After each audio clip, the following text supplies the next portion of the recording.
Do you have a question for Paul? The fourth in Old Tip Made Tulip was irresistible grace, which is to say when the Holy Spirit sets out to convert someone, he cannot be stopped.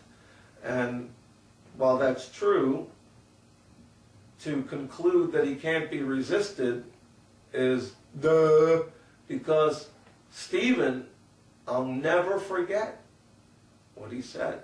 I'll never forget a word of it. He said, you stiff-necked people, you're always resisting the Holy Spirit. And was he right? You bet he was right. And I more than anybody. So to say that we don't resist the Holy Spirit is a given. We resist him, rather. But we don't say that he can be resisted if he puts himself to accomplish something. If God, for example, God wrestled with my ancestor Jacob, not James, by the way, Jacob. He wrestled with him. Do you think that God was... Do you think?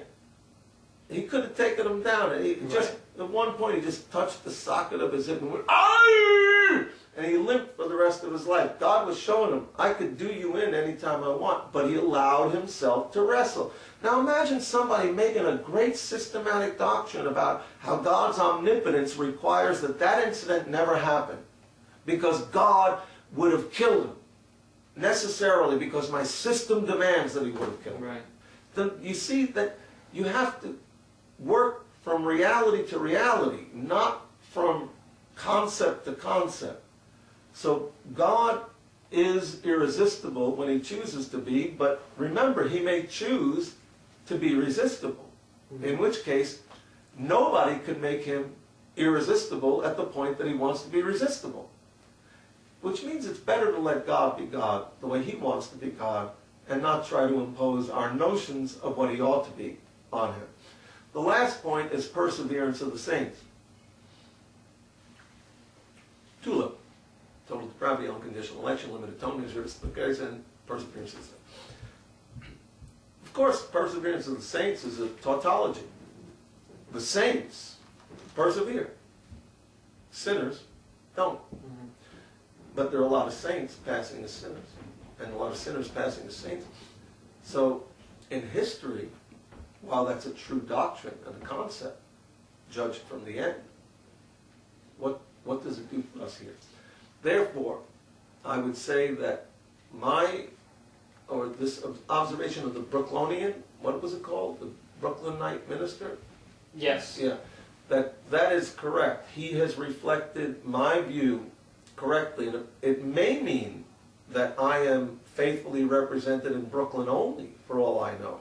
I haven't completed my tour yet, but I am looking for those who actually let me speak when I'm speaking God's words, instead of stuffing words in my mouth as if I was a roasted pig over a spit that had to have an apple shoved in.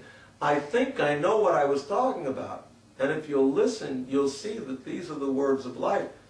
I never asked people to become systematicians.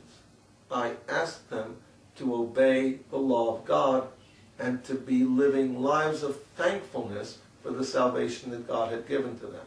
If we keep it simple like that, it's obvious we can all unite around that.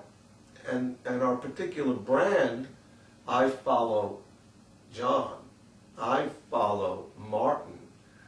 I follow John Martin. You don't need that stuff, because we'll all follow Christ, who follow God, and we're saved.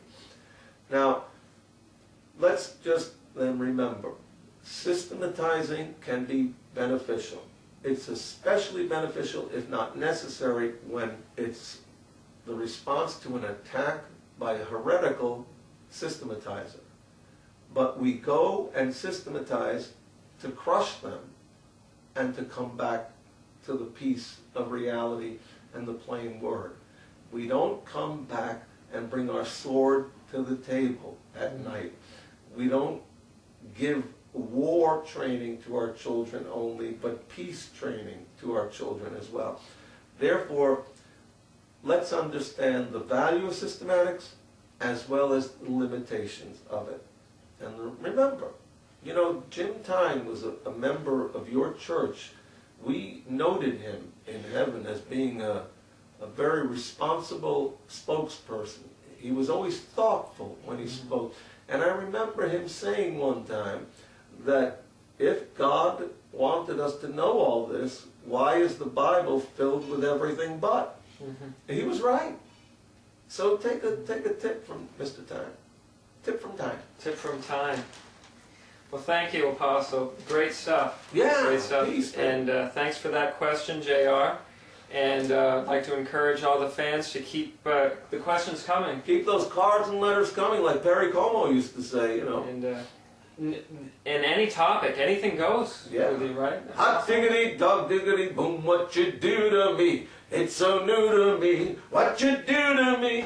Action Jackson. Yeah, Mr. October.